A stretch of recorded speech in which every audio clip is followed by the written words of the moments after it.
reasons why the Saramonic Ultra is so good at content creation, especially for motorcycle content.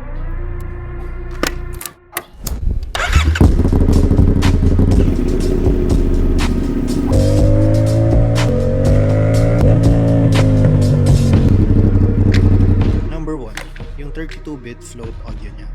Nare-record nito kahit sobrang lakas ng exhaust ng motor ko. Walang audio clipping.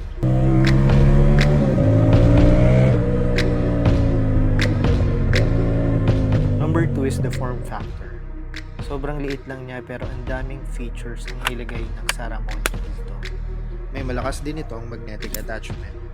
Kaya kahit idikit ko to sa motor ko, hindi siya nahuhulog.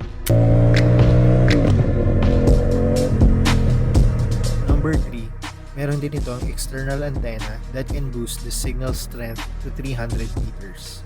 Sobrang useful nito lalo na kapag nag-shoot ako mag-isa.